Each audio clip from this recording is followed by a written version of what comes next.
Ethan Hale had built an empire on distrust.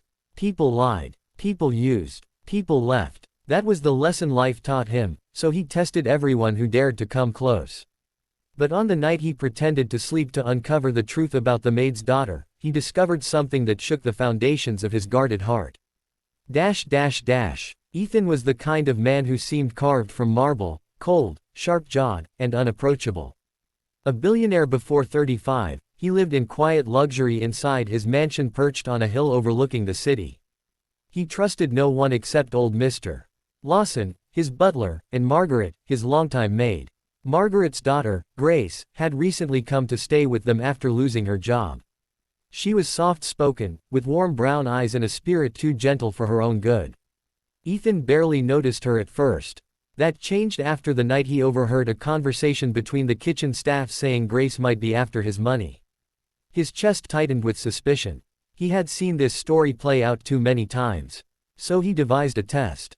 The test. One quiet evening, Ethan slumped onto the sofa in the reading room, pretending to fall into a deep sleep, just as Grace walked in with a tray of tea and snacks. His plan was simple. If she truly was like the others, she might steal from him, snoop around, or show her true colors. He waited. Grace paused by the door, glancing at his sleeping form. Ethan kept his breathing steady, slow. He expected mischief. He expected dishonesty. He expected disappointment. Instead, he heard a soft sigh.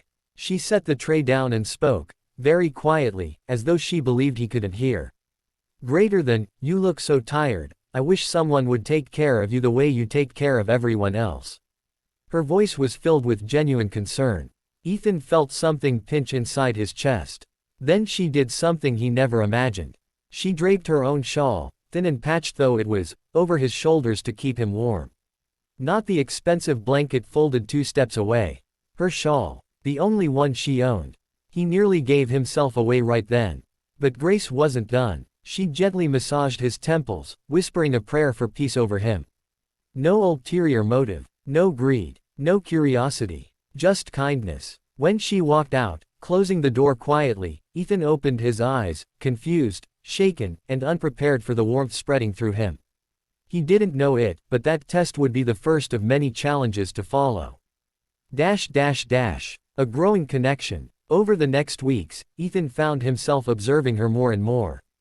Grace radiated a quiet resilience. She cleaned with diligence, spoke politely to everyone, and helped her mother without complaint. One afternoon, he found her crying softly behind the greenhouse. Rather than leave, he stepped closer. "Grace, what's wrong?" She startled. "Oh, Mr. Hale, I'm so sorry, I didn't mean." "Sit," he said gently. She hesitated, then sat beside him on the stone bench. "My father left us with a lot of debt," she finally whispered. "Mom works too hard. I just want to help her, but everything I try seems to fall apart." Her vulnerability disarmed him. He was used to masks, not openness. Without meaning to, Ethan began to speak too, about his loneliness, his doubts, his past betrayals. 2 guarded souls, slowly unlocking each other. Their connection deepened, and soon Grace became the quiet comfort he didn't know he needed. The challenge, rumors and accusations. But peace is fragile. One morning, Ethan walked into the dining hall and found Grace cornered by Clara, the head housekeeper. "She's manipulating you, sir," Clara sneered. "Everyone sees it. The innocent act. The doe eyes. She wants your money. I've seen girls like her 1,000 times." Grace stood frozen, cheeks flushed with humiliation. Ethan felt something hot rise in his chest. "That's enough," he said sharply.